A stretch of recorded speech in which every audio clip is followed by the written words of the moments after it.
ampifaliana lehibe indray no androsoana totokatranotsika ny amin'ny teliotya tonga amin'ny fampianarana larana faefatra itsika indray ny amin'izao anio izao manome voninahitra manokana ny datamala iayavao fanomboana ny teny miaraba ny datamala iava zany ary miaraba manokana koa ny osoa ary manono ny atsarany osoa amintsika rehetra izay efa manaraka ato atokatrano dia mirahazo antsika samy hotahiny osoa dia mampanomboan'ny teny sy ny fampianarana izany dia mamerina ny fiarabana antsika rehetra ato atokatrano indray ny tena koa ny ambasadeur-ny osoa Eliano mandroso ato atokatranotsika ny amin'izao anio zao larana faefatra moa ny fampianarantsika ny amin'ny teliotya ary matoka fa samy miaino sy manaraka ny fampianarana dolontsika ny amin'ny zao anio zao ny amin'izay aloha teny izay hoe mpamina ny israeliana ihany no azo enona teny sy arahina hoy ny Andriamanitra Abrahama ny ankoatran'izay dia tsisy izy intsony zany satria efa mazava be ny lalàna ka etsika zany raha nijery ilay fampianarana faharoa sy ny fahatelo tsika dia neta mihitsy ny hoe samy nanao zavatra tsy mety daholo ny olombelona namoron'Andriamanitra tsy izy daholo ry zareo nanonon'Andriamanitra tsy izy ary nivokatra an'izay dia samy lasa mpanota daholo kanefa miantso ny anaran'ny Andriamanitra miantso hoe Andriamanitra Abrahama ny Andriamanitra nefa hitantsika tsara fa raha ten'Andriamanitra Abrahama zany miaraka aminao dia tsy manota mihitsy ny ianao ary izay mihitsy ny fahamarinana zay satria izay miaraka amin'ny Andriamanitra Abrahama io dia tena tsy manota mihitsy ary efa noporofotsika teto moa zany araka ny ino moa araka ny soratra masina hoe izay miaraka amin'ny Andriamanitra Abrahama dia tsy misy an'izany manota zany mihitsy fa ny miaraka amin'ny Andriamanitra hafa daholo no manota zany mazava zany fa zay Andriamanitra niarahanao hatramin'izay dia Andriamanitra tsy isy izy daholo satria nampanota anao tonga anao lasa nitsangatsanga nangalatra lasa mpamono olona lasa pisoloky lasa mpiteny ratsy mpiteny vetaveta mpanenjika vehivavy sy mpanenjika lehilahy mpimamilava lasa mangalatra zany ny afaran'ilay Andriamanitra narano tsy Andriamanitra Abrahama zany satria ny Andriamanitra Abrahama dia ayavano anarany ary vokatra an'izany tsy fiarana ato amin'ny Andriamanitra marina zany dia inao fa lasa mpanota araka ny zava-marina dia tsy hitanao koa nefa ny ataonao moa zany miala amin'izay satria zahatra efa iainanao le izy zahatra efa arahanao le izy ka ahoana moa zany fomba andosiranao an'izany sary zany dia eo indray tsika zao nahita mihitsy ny hoe ho an'ny zehetra nanonon'Andriamanitra hafa koatra ny ayavazany dia diso tahola satria izay ny Andriamanitra Abrahama efa nitonomy tany amin'ny taona moins 2000 ka tsy ny bokinareo na ny Baibly eny am-pelantananareo izay nanovanova ny ho anarana io no ilazanareo fa marina ny ianareo satria ny profeta dia mpanota daholo nareo ary ho an'izay mpanota dia tsy nahita ary tsy mahafantatra an'io Andriamanitra io satria Andriamanitra tsy mihaino mpanota io Andriamanitra Abrahama io izay natonga azy niady tamin'ny Israeliana ka nisaraka taminy ray izay aloha ka nanamorona boky koa azy ianao ka niantso io Andriamanitra Abrahama le anao dia tsy mety ary lasa mpanota koa ianao satria efa nambaran'ny Abrahama sy Mose tany amin'ny taona moins 2000 fa naran'izany Andriamanitra Abrahama zany tany amin'ny taona moins 2000 tany hoany sy ny tany amin'ny taona moins 1500 tany hoany dia Yahava no anarany ka raha novainao zay dia zay sady efa profo fa mpanota ianao ka tsy ny boky zay nisoratanao taty amin'ny taona plus 600 taty na salamy zany no lazainao fa marina ihany koa moa zany dia efa naporofona le izy hoe mbasa mijery mitodika amin'ny marina amin'izay famonjena angety jereo ny ady efa miseho ao amin'ny Russie sy Ukraine io fa miratsy dia miratsy ange efa risika na bomba nucléaire an'io miporofo tonga ny farany ary tsy mety miravina tsony ny olana fa dia efa olana efa mandeha efa miraraka maneran-tany moa le olana ko inona tso moa zany no azo atao amin'io file raha fotsy be verilona miandray zay ketolana tsy misy nina azo atao tsy misy fanantenana azo atao raisina tsony fa dia efa hoe miandre ny fiafarany ty tantara ty sisy tsika zay mihitsy ny zava-marina zay ka mbola hijery ny toy ny teny antsika noho ny amin'izany rehetrarehetra zany dia mbola jerevantsika foana hoe inandray zany ny toyny zany de zao indray ny toy zany hoe fa diso zany io anarana io a diso hatrany amin'ny bokinao a satria nyporofona le anarana fa diso nyporofona ny bokina rehetrarehetra fa diso daholo ka rehefa diso moa zany de inona ntsony moa zany no antenay fa de tena lasa nakany amin'ny lalan-diso daholo zany ny olombelona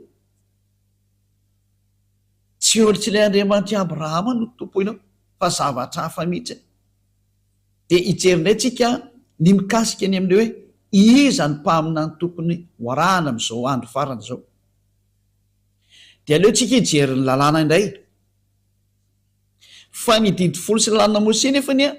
de efa nampianariko atsika fa natokana manokana ho any zareo zanak'Israely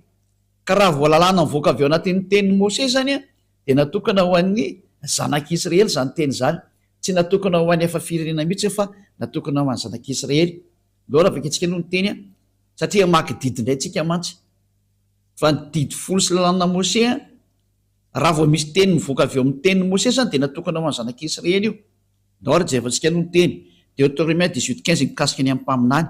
satria hoe mpaminany no horesantsika hoe mpaminany iza no arahana de ndao raha vakentsika indray ny Deutéronome 18:15 ary ny 18 a de ny 19 Deutéronome 18 a de manomboka amin'ny 15 a de ny 18 de ny 19 mpaminany avy eo aminao de avy amin'ny rahalahinao tahaka hay no atsangany avahandriamanitra ao a ho anao izy no henonareo eo zany ny tenin'Andriamanitra hoe mpaminany iza no henona ary mpaminany avy aiza de hoe mpaminany avy eo aminao zany hoe avy eo amin'ny Israelina dika zany de avy amin'ny rahalahinao zany hoe rahalahy Israelianina ny Mose zany le izy zany hoe Israelianina zany ty rahalahy ty satria zareo no nomena an'ilay lalàna araka nefa nampianariko atsika hoe natokana ho an'zareo Israelianina io io lalàna sy didy folo io ka ito zao tenin'ny dada Iava lay didy sy lalàna nomena azy a de natokana ho an'ny zanak'Israely amafitsika eo ny 9:20 zao no voalaza mpaminany no atsangako azy avy amin'ny rahalahiny tahaka anao ka ataoko ambavany ny teniko zany hoe tena misy teny apetraka ambavan'ireny mpaminany reny zany a de ho lazainy aminy zay rehetra andidiko azy de lazainy ty mpaminany ty amin'ny Israelianina zay rehetra didiny Iava ka zay rehetra tsy mihaino ny teniko zay ho lazainy amin'ny anarako de izany ho tsara azy na izany iza zany tsy mihaino ny teniny zany mpaminany zany satria dada Iava no miteny aminazy a de Andriamanitra mihitsy no tsara azy zava-doza zany ho tsaren'Andriamanitra vela teny Andriamanitra Abrahama zany aza midi bingo am'izany fa zavatra danger be ho anao mihitsy zany de iza ary ty resana ty hoe mpaminany no atsangako azy avy amin'ny rahalahiny takanao iza le rahalahiny namoaka lalàna satria misy mieritreritra fa olo-kafa ty rahalahiny Israelianina ty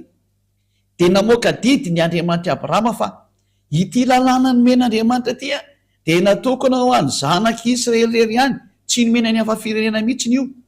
ka noho izany zany a ilay rahalahy resany eto zany a de ho an'zareo Israelianina ihany rahalahandry Mose io zany zany hoe avy ohatrany hoe mpirahalahy zany e izy mirahalahy avy zany dikan'izay zany hoe avy amin'ny Israelianina dikan'izany zany resaka lazaina izany zany hoe le mpaminany zany dia tsy maintsy Israelianina ndo raha vaketsika raha ny lalàna ao bokin'ny Salamo 147 a 19:20 Salamo 147 a 19:20 milaza ny teniny amin'ny Jakoba izy ary ny didiny sy ny fitsipiny tamin'ny Israely zava-be le olona nomena le didy folo sy lalàna Mose ty zany a de natokana ho an'ny Jakoba ho an'ny Israely ihany ka Jakoba moa tsy izy fa Israely ihany ary natokana ho an'zareo Israeliana ihany zany io teny io ka raha ny teny zany bokon'ny Deutéronome hoe mpaminany avy ao aminao de avy amin'ny rahalahinao takana de avy amin'ny Israelianina ny dikan'izay satria natokana ho an'ny Israelianina io teny io fa tsy ho an'ny hafa firenena mihitsy 20 manamarina an'izany tsy nanao toy izany tamin'izay firenena hafa izy zany hoe tsy hidiran'ny hafa firenena mihitsy zany resaka lalàna ny Mose ka hitsofotsofoan'ny hafa firenena zany hoe am'izao teny zao a de voatsipaka mariny rano ny hafa firenena hoe tsy mahazo manao mpaminany ianao ka an'olo tena hoe za dia mpaminany iayava Andriamanitra Abrahama satria ny Andriamanitra Abrahama de mametraka lalàna mihitsiny hoe tsy nomena anao hafa firenena zany didifolo sy lalàna Mose zany ka ianao ny hitsofoka ao anatin'lay hoe ho lasa mpaminany Israelianina fa ny mahazo mitsofoka ho isan'ny mpaminany Israelianina miara-dia amin'ny Andriamanitra Abrahama de namohan'ny Mose didy hoe araka ny didin'io Andriamanitra Abrahama io mihitsy nanao hoe tsy nomenanao hafa firenena zany no zany tsy mahazo miditra ao ianao hafa firenena dikan'izany ho antsika rehetra zay meno andeha teny tsy mahazo miditra ao ianao dikan'izany ary zao ny fitsipiny tsy mba fantatra reny tsy fantatra anao zany ny fitsipiko dada Iava mikasika ny Israelianina io zany hoe tsy azonao hidirana mihitsy io satria zavatra tsy fantatra anao matoa zany no niditra tao a nandika lalàna nandika ny didiny dada Iava nandika ny didiny Andriamanitra Abrahama ka raha misy zany mpaminany milaza fa izao dia mpaminany ato mitariky ny mpaminany Andriamanitra Abrahama kanefa izy tsy Israelianina de efa diso araka an'io teny io fa tsoina be vava zao sary zao raha vaketsika eny ny bokyny lalàna arikatra ny bokyny Exodosy toko 110 Exodosy toko 110 eny andininy 7 fanapory fona fa tena hoe natokana ho any zanak'Israely mihitsiny a ny miaino an'ity resaka didy folo sy lalàna Mose ty a zay nitoriany Mose zany na hoe Moïse na Moses na Mosa zao silamo de zao vaketsika zao ny vakiny ary Mose niakatra ao amin'Andriamanitra Exodosy 19:3 ka hatramin'ny 5 de niantso azy Iava tao an-tendrombohitra ka nanao hoe izao no lazainao amin'ny taranak'i Jakoba sy ambaranao amin'ny zanak'Israely mbola voalaza mihitsy zany fa natokana ho an'ny taranak'i Jakoba sy ambaranao amin'ny zanak'Israely ty resaka didy folo sy lalàna Mose ty ianareo efa nahita zay nataoko tamin'ny Egiptiana zay nitondrako anareo tamin'ny atriny voromahery ary nampakanesako anareo aty amiko ko ankehitriny raha iain'ny feoko tokoa ary ianareo ka hitandrina ny fanekeko de ho rakitra soa mihoatra noho ny firina rehetra ianareo fa ay ny tany rehetra eto zany ny teny de hoe tandremo ary le fanekeko ka ny mitandrina ny fanekeko a de nitsindrina mafa ho any zanak'Israely a irery tsy natokana ho any hafa firenena mihitsy za fa natokana ho any zanak'Israely irery ka izany teny zany zany de manino miteny mivantana amitsika mihitsy fa tena hoe tsy mety mihitsiny a ny hafa firenena miditra ao ary tsy azo hidirany hafa firenena mihitsiny ao indrindra fa zany resaka hoe mpaminany zany a de tsy mahazo miditra ho mpaminany Andriamanitra Abrahama mihitsy ianao raha vao tsy Israelianina lalàna navoaka ny Andriamanitra Abrahama zany tamin'ny alalan'ny Mose zay efa niona taminy ary niaraka taminy ka ny Andriamanitra Mose zay Andriamanitra Abrahama mihitsy no teny hoe tsy mahazo miditra ao mihitsy ny hafa firenena tsy azo atao mpaminany zany ny Amerikana na Anglisy na Frantsay na Afrikana na Arabo na Sinoa na Australiana nizaniza fa Israelianina irery ihany no mahazo atao hoe mpaminany araka ny lalàna navoaka ny Andriamanitra i Abrahama io zany ka eo indrindra zany mazava zany zay fa raha vao tsy mpaminany Israelianina te tsy mety de tsy ianao zany mandinika eo izy le mpaminaninao samy mieritreritra samy mandinika ny azy fa mazava ny lalàna hoe rehefa tsy Israelianina io de tsy izy io lalàna zany ary tsy azonao toerina mihitsy zany satria Andriamanitra Abrahama mihitsy namoaka an'io didy io io zany rehefa tsy Israelianina le mpaminany arahanao de faoty ianao ary mpanoty ianao mpandika lalàna ianao de ianao le iarany atezerana io dada Iava io mihitsy satria tsy meny mpanota zany io zany hoe diso adresy ianao voafitaka ianao zany dikan'izay mahitsy be le teny io niarantsika nijery samy miara-mahita atsika afaka jerevanao ateo anatin'ny bokyny Sefer Torah io vaketsika io any amin'ny bokyny Torah zany Exodosy zany gala Shemot ny dikan'izany de mazava be io teny io zao mpaminany Israelianina ka eo am'izay mpaminany Israelianina zay izy no mpaminany farany tao Israelina iza no mpaminany farany ny mpaminany farany tao Israel de tsy iza fa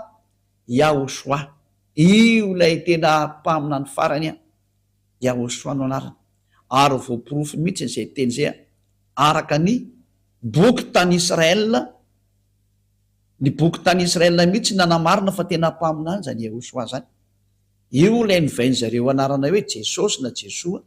zay grika zany anarana zany,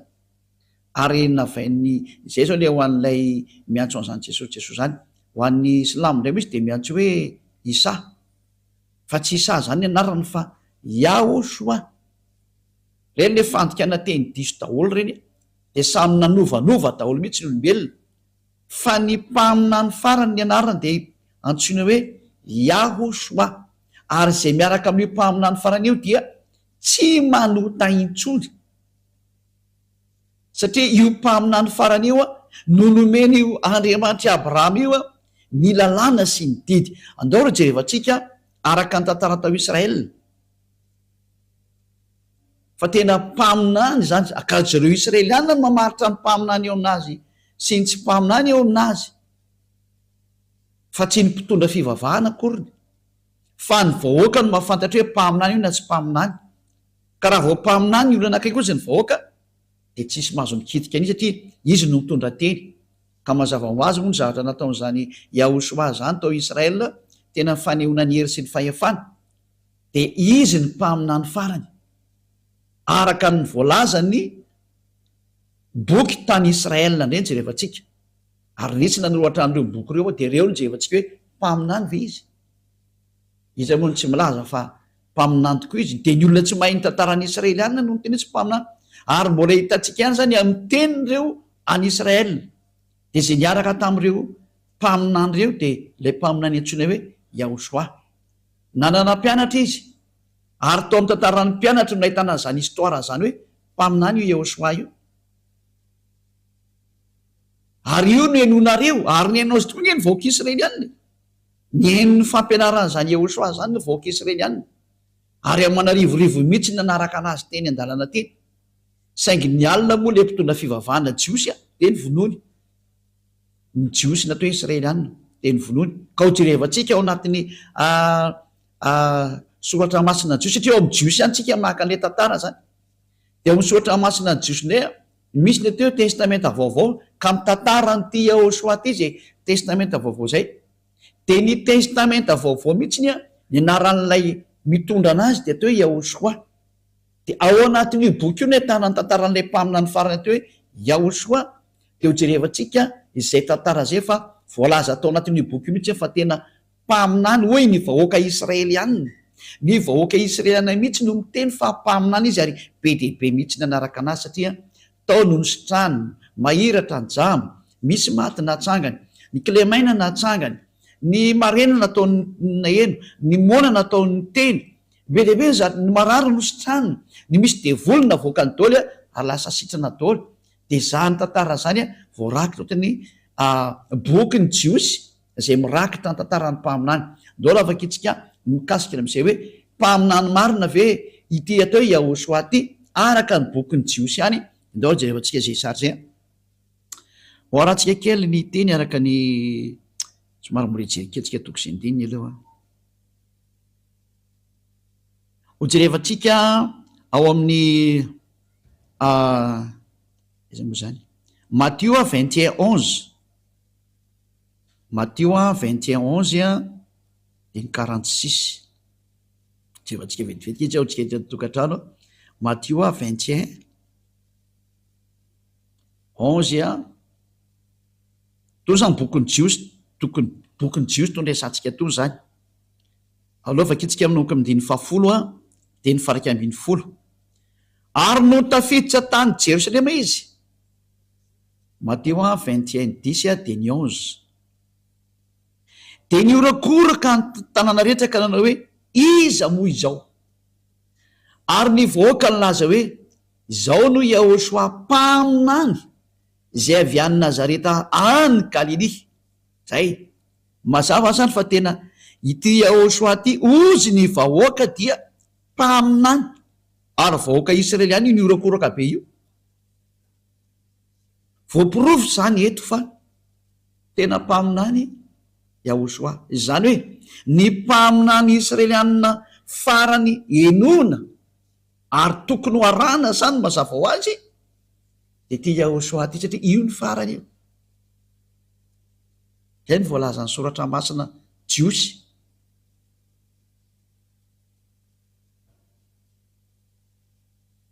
Mahitsy be mihitsy ny teny hoe ny vahoaka mihitsy no niarany laza ary niorakoraka hoe mpaminany Yahosoa zao tonga zao lay avy any Nazareta any Galilia. Zay zay mazava zany fa tena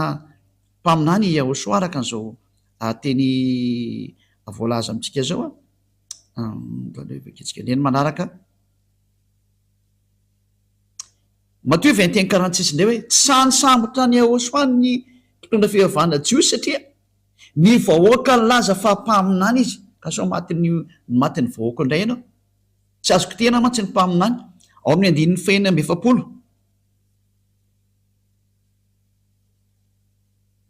Matthieu 21:46 de ny tambotra isambotra ny Yahosoa izy saingy natahotra ny vahoaka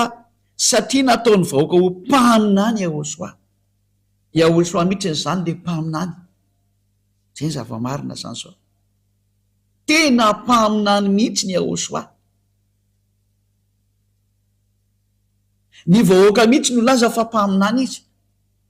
Zany hoe ny mpaminany Israelianina farany zany dia izao Yahosoa zao. Noho hoe mafitsika zay teny zay any amin'ny boky manaraka indray any amin'ny bokin'ny Jauna 6:14. Jauna 6:14. Jauna toko fahenina Jauna 6:14 zany reto daholo zany nena nilaza ny tantarany mombany amin'izany Yahosoa zany. Ary hoy ireny olona ireny rehefa nahita ny famantarana izay nataony Yahosoa, ity tokoa ny ilay mpaminany izay ho tonga amin'izao tontolo zao. Zay zany hoe nahita azy zany ny olona dia nafantatra amin'izay mihitsy hoe ity ilay mpaminany. Rehefa ren'ny olona ny zavatra nataony Yahosoa dia niarany teny ny olona rehetra hoe tena mpaminany ty Yahosoa ty. Ty tokoa ilay mpaminany izay ho tonga amin'izao tontolo zao. Confirmeny mihitsy ny tantara zany, tantarany Jiosy ao amin'ny bokin'ny Jiosy. Ty bokin'ny Jiosy daholo ty tenentsika etony dia milaza mihitsy ny tantara tao amin'ny Yahosoa fa ny vahoaka mihitsy no milaza fa tena mpaminany zany Yahosoa zany. Zay ny zava-misy zany. Ka tsy azo ny anglisy ho toeriny zany, tsy azo ny sinoa toeriny zany, tsy azo ny afrikanina toeriny zany, tsy azo ny arabo toeriny zany, tsy azo ny rosianina toeriny zany, tsy azo ny japonais toeriny zany, fa satria ny Israeliana no teny zany tantaran zareo zany dia tsy azo no lavina. Ka ny vahoaka mihitsy no milaza fa mpaminany zany Yahosoa zany dia tsy misy olona mahazo manohitra an'izany. Tsika jery teny hafa mbola ao anatin'ny bokin'ny Jiosy any ty hojerevantsika ty ao amin'ny bokin'ny Lioka indray ny vakitsika Lioka 24:19. Lioka 24:19. Lioka 24 izy zany. Fa hoy izy taminy Lioka 24:19 zavatra manao ahoana moa izany? Ary hoy izy roalahy taminy, ny amin'ny Yahosoa avy any Nazarety mpaminany mahery tamin'ny asa sy ny teny teo anatrehan'Andriamanitra sy ny vahoaka rehetra. Tena mpaminany teo anatrehan'ny vahoaka mihitsy izy. Manaiky azy daholo ny vahoaka fa tena mpaminany izy. Ny vahoaka mihitsy nametraka fa mpaminany izy noho ny amin'ny asa izay nasehony sy ny famantarana nasehony, ny hery sy ny fahefanana anany dia niaiky ny olona fa tena mpaminany izy. Ny vahoaka nametraka azy ho mpaminany tsy azo no lavina mihitsy zany. Izy niza mandany zany dia nonge zany manohitra ny zava-misy any amin'ny fireneny olona. Le vahoaka kosa mahita ny zavatra nataony teny fa mpaminany io, tsy azo no lavina le izy. Mpaminany lehibe izy. Zay le hoe mpaminany avy aminao ny enonao ary ny afara teo amin'ny Yahosoa zany. Ary zany Yahosoa zany zay rehetra niaraka taminy dia tsy nanota intsony. Zay. Ary ty Yahosoa ty no namoaka didy. Namoaka didy izy araka ny Jauna 12:49 fa didin'Andriamanitra ray mihitsy izy netiko Jauna 12:49 ka ho azy rehetra mametraka fa mpaminany ka ny vahoaka moa nametraka hoe mpaminany de tsy azonao lavina mihitsy iny zany de ny mpaminany zany de mitondra ny teniny ayava de namoaka didy izy ny dikan'izay de hoe apetraka ao am'le mpaminany ny didiko izy ny teniny dada iava le tare amy Deutéronome 18:15 Deutéronome 18:15 le miteny hoe apetraka ao ambava ny didiko de ho lazainy aminareo ny teniko zay andidiko anazy de eto koa zany nomenany Yehosoa koa ny didy araka ny Jauna 12:49-50 Jauna 12:49-50 ary ny vakitsika de etsika zao ahita mihitsy fa hoe nitondra didy zany zanaka mpaminany lehibe zany ary ny didy nomena azy de ty ny fanampolofona Jauna 12:49-50 satria zao tsy niteny ho ahy fa niraizina niraka izy no nandidy azy eo lazaiko sy zay otoriko ary fantatry fa fiainana mandrak'izay ny didiny koa izay lazaiko de lazaiko araka n'izay nolazay ndray tamiko mazava be zany ny teny ety fa ity Yehosoa ty zany de nampitondrain'Andriamanitra ny didiny araka le teny tary am'bokin'ny Deutéronome tary hoe misy didy omena mpaminany ary ho zarainy amin'ny olona omen'ny olona ary ny didy ao amin'ny Yehosoa de ny didiny amin'ny fanafana ny olona amin'ny fahotana tsy mahay manao teny intsony zay miaraka aminy io le Andriamanitra Abrahama miteny hoe mpaminany ny anonao ary le mpaminany farany ny vahoaka mihitsy no teny azy de hoe Yehosoa no anarany ny confirme ny vahoaka atao Israela tamin'izany fotoana zany ka tsisy afaka mandany zany mihitsy tsy azo lavina tahaka ny Isaia mpaminany de nekeny olona fa mpaminany Israelianina tahaka ny Jeremia mpaminany de nekeny olona fa mpaminany Israelianina aotr'izany koa Yehosoa de nekeny vahoaka fa mpaminany Israelianina ka tsy azo lavina mihitsy zany hatramin'ny farany satria nitondra ny teny ny dada mahayava izy araka ny teny mpaminany mbola ho resantsika mihitsy moa manaraka hoe ahoana ny fanampolofona fa tena mpaminany izy ary izy mihitsy le mpaminany fa araka ny lalàna Mose indray mbola omeko zay teny zay fa eto de miteny mihitsy ny hoe ny vahoaka mihitsy ny Israelianina zay mahafantatra ny ato hoe mpaminany de reo mihitsy no teny vantana mihitsy ny hoe mpaminany io Yehosoa io mpaminany izy ary izy no mitondra ny fanekena vaovao ho an'izao tontolo zao ho an'ny firenena rehetra eto ambonin'ny tany izy ny fanekena vaovao zay moa zany amin'ny Israelianina zay resaka zay no mandeha fa ho an'ny efa firenena mbola mety tsy fantany zany fa zay ndray resaka samy Israelianina zany sujet zany fa eto fotsiny le misintona atsika hoe ny mpaminany enona zany ny mpaminana farany Israelianina de ny mpaminany Israelianina farany nomen'Andriamanitra ny didiny de ty atao hoe Yehosoa ty ary ny vahoaka Israelianina mihitsiny zay tsy azonao lavina mihitsiny no nametraka fa tena mpaminany izy zany tsy azonao lavina tsy azony izy aniza lavina satria ny vahoaka Israelianina no tsindriko mafy teo no laza fa tena mpaminany izy mazava zay am'izao vaninamitsika zao arany satria hitatsika fa ity Yehosoa ty ny mpaminany farany inona ary ny tenin'io Yehosoa io mikasika ny amin'ny mpaminany satria tsy maintsy eo aminazy zany ny didy no enona mivoaka ny vavany zany le didy no enona de mbola ao bokyny Jiosiany no jerefantsika araka ny boky misy boky atao hoe apokalipsy indray mbola bokyny Jiosiany zay ao anatin'izany bokyny apokalipsy zany misy ny fanambarana nataon'izany Yehosoa zany fa ny mpaminany ray am'izao vanina amitsika zao de zay mitory any Yehosoa ny olona mitory any Yehosoa no atao hoe mpaminany am'izao vanandro farany zao ka tsy misy olombelona mitory an'izany anarany Yehosoa lay manala amin'ny fahotana ary lasa tsy mpanoty antsony zay miaraka aminy eto ambonin'ity planeta terre nareo ty afatsy ny ambassadeur-ny Yehosoa zay antsoina amin'ny anarana hoe Elia rery sisa no mitondra an'izany anarana zany zao ary mampianatra an'izany atao hoe Yehosoa zany tsy mampianatra zavatra hafa Elia fa tsy Yehosoa rery ihany satria ny didiny Yehosoa de so hoe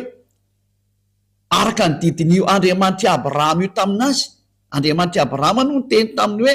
zao ny lalàna Apokalipsy 19:10 fa ny filazanany Yehosoa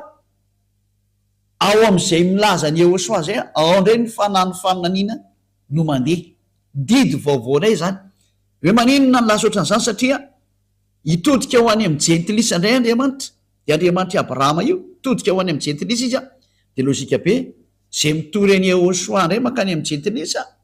any no misy any fanany faminaniana de zao hitanareo eto amin'ity fampianarana mivoaka ity zao Apocalypse 19:10 ary zay ny amaranantsika anazy androany fokely ny fampianarana tamin'ity an'io ity fa tsy maninona zany nefany satria tsy koa ny mapety anazy Apocalypse 19:10 Apocalypse 19:10 dia ny akohoka teo amin'ny tongony eo mba hivavaka aminy ary izy tamiko tandremo aza manao an'izao anao fa mpanompo namanao ihany aho sady naman'ireo rahalanao zay mitazona ny filazanany tanany filazanany Jehosoa Andriamanitra ihany ny vaovao fa ny filazanany Jehosoa no fanany faminaniana zany hoe ny olona milazany Jehosoa zany de zao ataony ambassadeur-ny Jehosoa Elia zao ataony Elia zao zany no proof fa mandehandray ny fanany faminaniana ao amin'ny Jehosoa mantsy ilay fanany faminaniana izy mpaminany farany ary izy ny mamoaka baiko farany de ny baiko farana avoakan'izany Jehosoa zany de zao ny filazana azy indray ny fitorianany Jehosoa satria rehefa mitoriany Jehosoa de tsy maintsy mitorany Yahva zay naniraka anazy de ny filazana an'izany Yahva sy Jehosoa zany zay ny atao hoe ao ny fanany faminaniana zay ny didina avoaka an'Andriamanitra farany de Andriamanitra Abrahama de ajantsika eto aloha ny fampianarana ny amin'ny teny ity fa mijery endrika hafa tsika ny amin'ny manaraka fa ampy aloha zay eritretinareo hoe mpaminaniza no enona zany zao de mpaminany Israeliana ary tsy mahazo mivoaka amin'izay anao doisany hoe ahoana mampaminany anao indray ary ambassadeur-ny Jehosoa zany de mpaminany mihitsy izy Elia zany mpaminany Elia le tany alobe tany mpaminany tany androny Yahaba-mpanjaka mpaminany izy de matonde hoe Elia mpaminany Elia mpaminany le même personnage misy am'izao tsika miteny zao am'izao tsika miteny zao ohatsy ny teny dada Yahva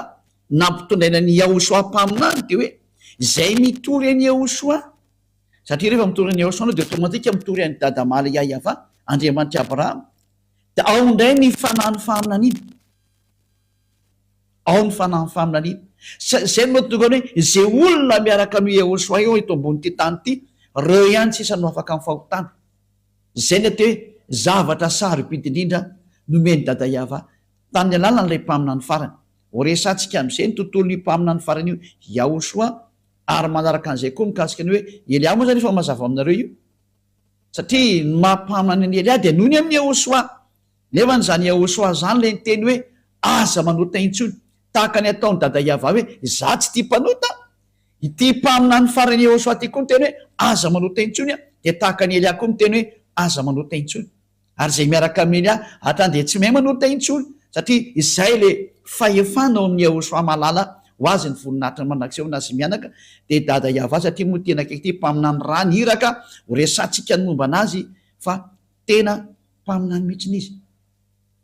de amafitsika zay teny zay hoe ity mpaminany ity de tenina tsy maintsy arahana ny teniny izy no teny hoe aza manota intsony Jauna 5 hoe aza manota intsony ozy izy Jauna 8:11 zany ny zahatra faratampony tiany dada maly Yahva zany zany ny tsara indrindra zany bokin'ny Israeliana ihany ty Jauna 5 andininy 11 ary izy tsy misy tompo de hoe Jehosoa zaho koa tsy manameloka anao mandehana ary am'izao sisa izao aza manota intsony zany ny déclaration zany Jehosoa lay tena mpaminany lehibe sady mpaminany farany tao Israela fa zao ndimbiasan'ny Elia zao tsy misy afa-tsy Elia rery no mandimbiasa satria ato amin'ny Elia koa nitoriana zany hoe tsy mahay manota intsony satria mitory an'ilay Jehosoa lay tena marina lay mpaminany farany Israeliana de ho mihitsy atsika nijery hoe tena mpaminany vizy efa voalazatsika teo inona koa nytoetrany horesantsika adolo zany fa ampy alohany amin'ny androany de mbola jevatsika koa ny Jauna 5:14 Jauna 5:5 andin'ny fahaefatra ambin'ny folo indray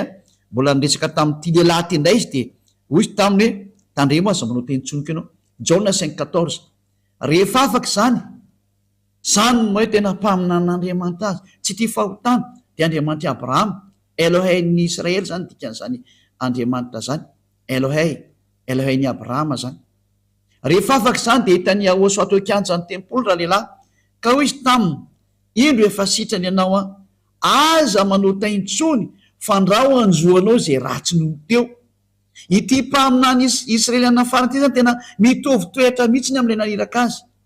Yahva Andriamanitra Abrahama mitovy toetra amin'ny Andriamanitra Abrahama mihitsy satria manizingizina mihitsy izy hoe aza manao taintsony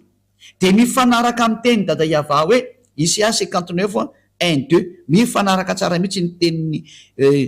izy ireo Isaia 59 1-2 ino nkity teny ty indro ny tanany Yahva tsy foy fa mavonjy ary ny sofiny tsy lalidalovana fa marina fa ny helokareo ny hevitra mampisaraka anareo amin'Andriamanitra reo ary ny fahotanareo no mampiafina nytaviny aminareo ka dia tsy miaino izy tena alan'Andriamanitra mihitsy ny hita hoe olona mpanota zany mifanohitra amin'ny dada Yahva mihitsy zany ny Andriamanitra Abrahama tsy tia mpanota de tonga tokoa le mpaminany farany de tena nizigizana mihitsy ny hoe aza manao taintsony fa tsy tian'io Andriamanitra ray Yahva io mihitsy ny Andriamanitra Abrahama zany olona manota zany no nandringanany rehetrarehetra hatramin'izay noho zany miteny amintsika rehetra hoe tsy misy herina fahefana afaka miady amin'izany hatsarana zany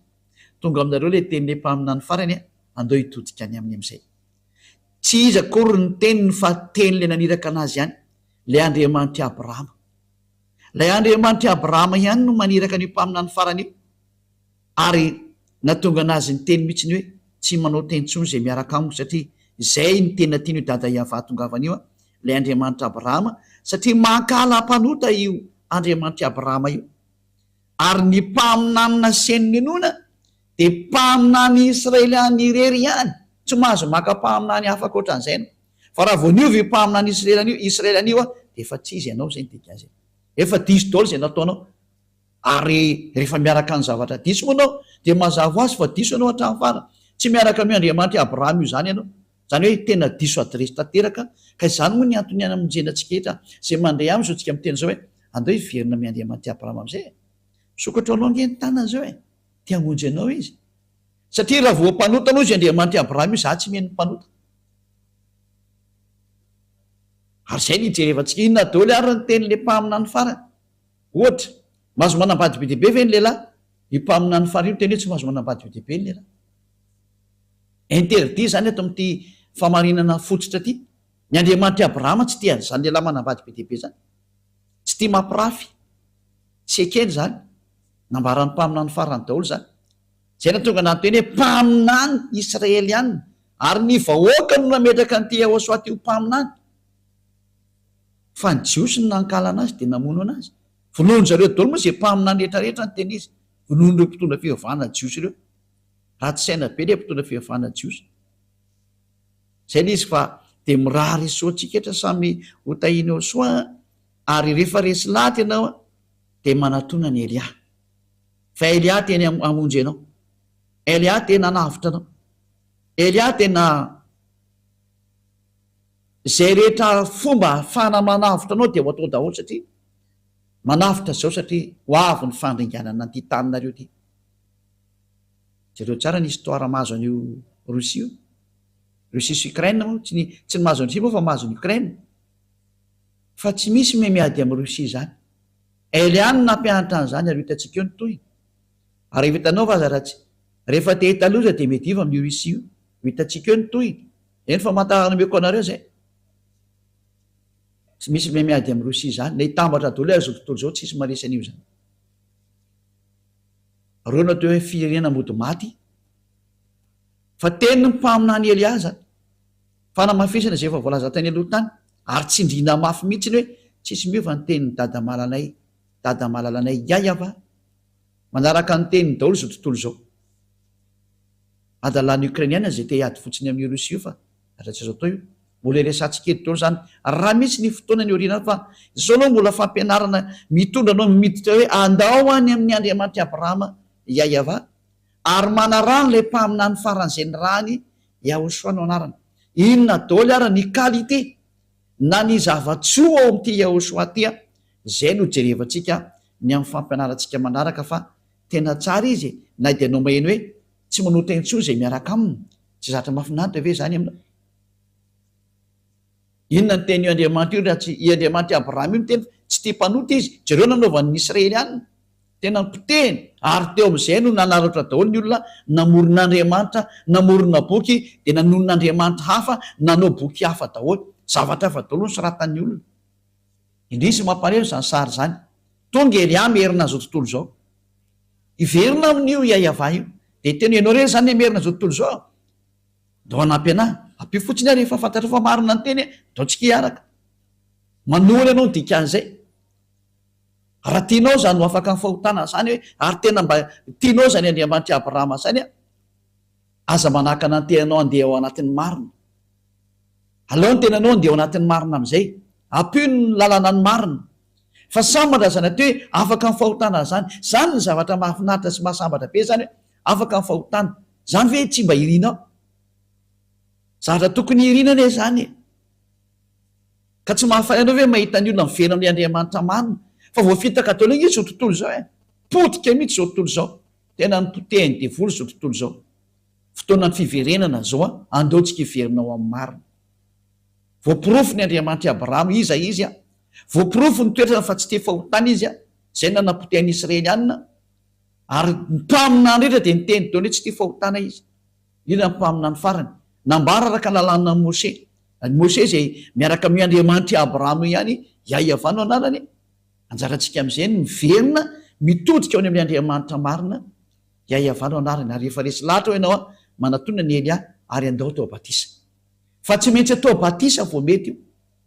batisa amin'ny fiarahanao amin'ny Andriamanitra Abrahama ary amin'ny fiarahanao amin'ilay mpamina ny farany Yahosoa zay ny rahany. Ro resantsika daholo zany fa efa mazava ny teny fa ny fototra goavana dia ny fiarahanao amin'izany hoe Andriamanitra Abrahama, mialo amin'ny fahotana ary tsy manota intsony, miaraka amin'ny lay mpamina ny farany rahany nampinondray ny teny sy ny didiny ary ny lalàny, hoe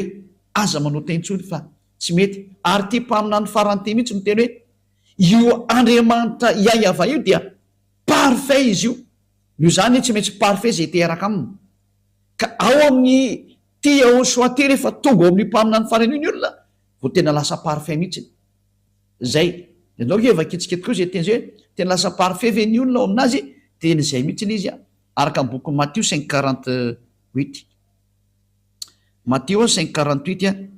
dia efa mbola bokin'ny Israelianina ty a, tao amin'izany bokin'ny le mpamina ny farany, bokin'ny mpamina ny farany zany ty resantsika ty a, Matthieu 5:48. Koa amin'izany aoka ho tanteraka ianareo toy ny fahatanteran'ny rainareo a zay any amin'ny lanitry ny lanitany any an-danitra zany. Zany hoe didina voaka n'ity mpamina ny farany ty atao Yahosoa ty koa, izy hoe tsy maintsy tanteraka vao mety, tsy mbola nisy olona nasany teny an'izany na mpamina ny teny an'izany fa tsy izy rehetra, ary tena marina fa zay miaraka aminy tena tanteraka, tahaka ny Elia miaraka aminy tanteraka zay, tanteraka zany Elia zany, tsy mety manao ratsy zany, ary tsy may manao ratsy zany, dia tsy zarery fa reo zanak'Andriamanitra na zanaky ny avo indrindra, zanaky ny Andriamanitra Abrahama, zay miaraka amin'ny Andriamanitra Abrahama rehetra sy miaraka amin'ity Yahosoa mpamina ny farany ty, dia tena lasa tsy manota intsony, tena tsy manota intsony mihitsy, ao ny parfait zany. Ka tena Andriamanitra zany, le Andriamanitra i Abrahama, zay le nitadiavy le tena olona tonga lafatra, tanteraka tsy manota intsony a. Rehefa tena tafaraka amin'io Andriamanitra i Abrahama araka zao nampianariko zao anao, dia miaraka amin'ilay mpamina ny farany zay ny teneniny Yahosoa, dia tena tsy manota intsony ianao fa marina zany teny zany, tsy tia mpanota io Andriamanitra Abrahama io, tsy tia fahotana izy. Zay ny famaranako ny teny koa, dia mirary soa atsika rehetra ho tonga soa ty amin'ny Yahosoa, dia ho tonga soa ty amin'ny dada mala Yahava Andriamanitra Abrahama, ndao hiverina daholo, ndao hitodika any amin'ilay mpamina ny farany. zay nampitondraina teny Yahosoa no anarany, ary izy no milaza io Yahosoa iny no teny farany mpamina ny Isaiana fa teny izy hoe zay mitory any Yahosoa rery ihany, zay ihany manana ny fanahy faminana iny, ka tsy misy nitory sy nampianatra an'izany Yahosoa sy ny momba azy zany teto afa-tsy Elia rery ihany. Zay no mampamina ny farany any Elia, ary tsy misy tsony kaorianany Elia. Mirary soanao tonga amin'ny fitiavana an'ilay Andriamanitra Abrahama ty avy any amin'ny daholo ny fototra an'io. Andriamanitra Abrahama daholo ny fototra an'izao famarinana zao, ary tao amin'ny bokyny Israeliana daholo nakatsika an'izao a. Tsy misy boky malagasy ty na boky ny anglisy na boky ny Amerikana, fa boky ny Israeliana zay nandehanana zany teny zany a, zay no nahitantsika zao famarinana rehetrarehetra zao. Ka hiantsonantsika hoe andao hitodika daholo am'izay a ho any amin'ny Andriamanitra Abrahama, ary anaraka n'ilay mpaminany fa satria ao no lakileny men'Andriamanitra Abrahama am'izay hoe ao am'izay na roa no mandeha satria izy ny mpaminany farany, tsy misy tsony taorinany, mpaminany Israeliana. Ary tena ary ianao e malagasy koa ianao milaza fa ianao koa mba mpaminany, ny fa nivakiko ny lalàna fa io Yahosoa io nefa nahazo didy avy any amin'ny dada Yahava Andriamanitra Abrahama hoe zay mitory ianao, satria zay mitory anazy de mitory an'io Andriamanitra Abrahama ihany koa Yahava no anarany, zay mitory any Yahosoa. Ka ingamo Yahosoa tonga teo raha tsy nisy an'io ino moa ity ina moa raha tsy tonga io mpaminany io tsy afaka nandeha ny mpaminany raha tsy nisy mpaminany koa ny teny anazy. De gaga ianao apiko kely hoe ary ianao to miteny hoe zana n'ilay mpaminany, zay indrindra ampianatra an'izay kely indray aloha parantesy kely, ozy ny olona hoe tsy niteraka io Andriamanitra io, za be deaibe ny fampianarana manao an'izay any. Ka nareo no namorona boky zany any amin'ny boky hafa any no misy an'izany, zay boky ny foronina de lasa zany izy, fa raha vao boky ny Israeliana de tena misy mihitsy zany teny zany, tena misy zany. Reo vaketsika le teny andao vaketsika ny boky ny Salamo, fa ny boky ny Salamo mihitsy no miteny hoe zanako ianao izy dada Yahava, lay Andriamanitra Abrahama, zanako ianao, za niteraka anao androany. Ka ny boky ny Israeliana rehetra amin'ny Sefer Torah ny Jiosy de milaza mihitsy fa tena miteraka io Andriamanitra Abrahama io, voalaza ao zany. Fa rehefa boky hafa any de mizahatra hafa ny teneny, fa ny boky réel ao anatin'ny Jiosy de niteraka io Andriamanitra io. Donay vaketsika zay teny zay araka ny boky ny psalme na psaume na salamo, salamo firme izy teo, salamo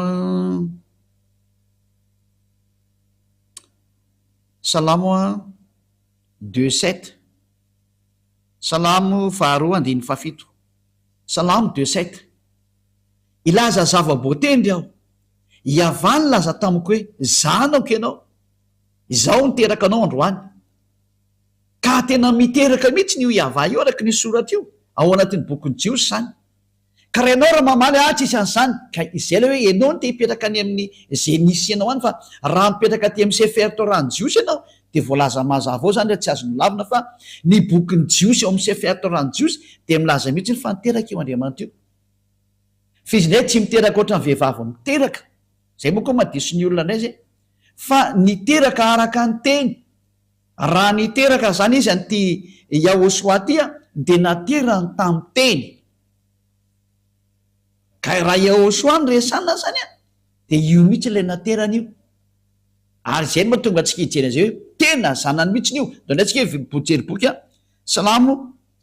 2:20, Salamo 82:6. Donay antsika hijery boky anankiray ola amin'ny boky ny Salamo ihany, Salamo 82:6. Hoy izao, Andriamanitra ianareo ary zanakiny avy indrindra ianareo rehetra. Miteraka zany Andriamanitra ny dikan'izany, satria misy zanakiny avo indrindra ary le zanany nataony hoe Andriamanitra ianareo. Miteraka zany io Andriamanitra io ny dikan'izay ao amin'ny boky ny Jiosy, any amin'ny boky ny Salamo. Ka tsy azonao lavina koa zany satria ao anatin'ny boky ny Jiosy zany. Le Andriamanitra Abrahama ny teny zany mihitsy. Fizinay hoa tsy niteraka ohatra ny vehivavy miteraka fa araka ny teny. De zay nahatonga n'ilay mpaminany ny teny hoe tamin'ny voalohany teny ary ny teny tao amin'Andriamanitra ary ny teny de Andriamanitra, izy de tao amin'Andriamanitra hatramin'ny voalohany. Zany hoe ty Yehosoa ty zany araka ny nampianarin'io Yehosoa io de tsy nateraka oatra ny vehivavy ateraka fa nateraka tamin'ny teny. Raha vao ny teny zany io Andriamanitra Abrahama io tamin'ny namorona zao tontolo zao, de iny teny iny no atao hoe Yehosoa zay, fa tsy nateraka oatra vehivavy miteraka, fa ny fiteraka an'Andriamanitra zany ao amin'ny teny izy no niteraka. Vaketsika ny Jaona atoko voalohany zany bokin'ny Jiosy daholo miteny an'izany Jaona atoko voalohany andininy voalohany. Tamin'ny voalohany teny, ary ny teny tao amin'Andriamanitra, ary ny teny dia Andriamanitra. Izy de tao amin'Andriamanitra tamin'ny voalohany, ary izy no nahariana ny zavatra rehetra, ary raha tsy izy de tsisy nahariana zao zavatra ary zao na idea iray aza. Ao amin'ny bokin'ny Jiosy zany de ny bokin'ilay mpamina ny farany Yehosoa, de izy mihitsy no laza fa izy de tamin'ny voalohany, ary ny teny izay tao amin'Andriamanitra, ary ny teny de Andriamanitra. Bokin'ny Jiosy daholo miteny an'izany. Jerevantsika tary amin'ny bokin'ny Sefer Torah-ny Jiosy tany aloha de milaza mihitsy hoe fa niteraka Andriamanitra, ary zany niteraka anao izy androany, tsy azo lavina mihitsy izy zay, tena nisy zany zavatra zany. Ary ilay fiterana kory tsy oatra vehivavy miteraka, fa io voalaza io hoe tamin'ny voalohany teny, ary ny teny tao amin'Andriamanitra, ary ny teny de Andriamanitra, ary izy de tao amin'Andriamanitra tamin'ny voalohany. Ka rehefa nivoaka zany le teny, de inona teo niteraka izy tamin'ilay io Andriamanitra Abrahama ny teny, de iny teny iny natao hoe zanany, ary zay zanan'izay natao hoe Yehosoa, ary lay teny izy de tonga nofo ka nonona tamintsika. Zay ny voalaza zany. Ka mbola ho anaporo fa tsika lava be mikasika any am'izay, fa inatsoa moa ny valinao amin'izany teny zany, ka fa mazava iny izy satria le mpaminany mihitsy no ny teny fa nahazo didy avy any amin'ny dada Yava izy, ary mariny zany. Ary ny bokin'ny Sefer Torah-ny Jiosy misalamo ny teny fa tena niteraka io Andriamanitra io, de tsy azonao lavina n'izy raha mandany zany de tsy pahanao ny teny'le Andriamanitra Abrahama, satria tany amin'ny Jiosy no nahitana anazy. Zay ny tonga antsika nijery an'le hoe boky inona tokony ho arahana. Rehefa nijery de boky tokony arahana de bokin'ny Jiosy no arahanao, bokin'ny Israeliana. Noho zany ny famantaranao ny marina rehetra de ao amin'ny bokin'ny Israeliana, fa tsy any amin'ny bokin'ny foroporonona ny anananany ohatra, na zay boky mety ambarambaran'olona aminao, fa zay boky tena avy any amin'ny zareo Jiosy. Ary zay le fahamarinana hoe niteraka io Andriamanitra io, ka tsy azonao lavina le izy. Ary ty mpamina ny farany ity, zay nampitondray ny teny hoe Yehosoa, de tena zanany naterany mihitsy noho ny amin'ny teny, fa tsy noho ny hoe niteraka ohatran'ny vehivavy izy tsy ndriko tsara, fa lay rehefa ny teny izy de nataony hoe zanany ny teniny. De ianao tsy afaka mamasa aty, zay ny teniko amin'Andriamanitra azy, tsy azonao lavina zay zavatra zay. Zay ny teny. Taka ny rehefa namorona izy de mamorona, zay ny Andriamanitra Abrahama azy. Ka ny farana atreo zany ny teny mazava tsara amintsika rehetra, zay ny fahamarinana. Mazava tsara amintsika rehetra zay ny mikasika an'le hoe Yehosoa mpamina ny farany, sady nambaran'io Andriamanitra io fa tena zanany mihitsy, tena zanany izy. Izy lay teny tao amin'Andriamanitra hatramin'ny voalohany, ary izy no nevy zao rehetra zao natateraka ny fahamarinana rehetra ny amin'ny famoronana zany de tao amin'ny daholo, araka nambara le mpaminany Israeliana farana. Ka raha vao manaiky ianao fa mpaminany Israeliana Yehosoa, hoy ny vahoaka Israeliana de zanak'Andriamanitra izy, tsy azonao lavina. Izy le zanak'Andriamanitra teneny tarika hatramin'ny bokin'ny Sefer Torah hoe zanako ianao, zany teraka anao androany. Ka izay olona izay tsy izy fa lay mpaminany farana teo hoe Yehosoa, lay ny teny hoe aza manao taintsony, zany hoe tena mitovy toetra mihitsy nisy lay dadany hoe aza manao taintsony ianao zay. Ary zay niaraka tamin'ny rehetra hatrany de tsisy nanao taintsony, fa tena afaka amin'ny fahotana marina ny teny. Ny ainga atao anatin'ny bokin'ny Jiosy iray manontolontsika hatrany amin'ny mpamina ny farany Yehosoa no anarany, ary miporofoky fa tena zanak'Andriamanitra izy, zanako Yava io. De amboariko tsara amin'izay ny ahitsiko tsara ny fihevitra anao hoe niteraka Andriamanitra, tsy miteraka ohatran'ny vehivavy sanatria, fa rehefa niteny izy de iny le natao hoe ary niteraka izy. Iny le niteneny hoe zao niteraka anao zay. Rehefa tiany zany de zayko, fa tokony inona kosa ny ary moa anao ho paralelina aminazy ve, ka tsy miady aminy ve anao ray zany? Normalina be to hoe zanany ianao, fa tsy hoe paralelina amin'Andriamanitra ianao, fa zanany. Tsara ne zany, tsisy maratsy an'izany mihitsy. ka de nefa izy miporofoka araka ny soatra masina ny jiosy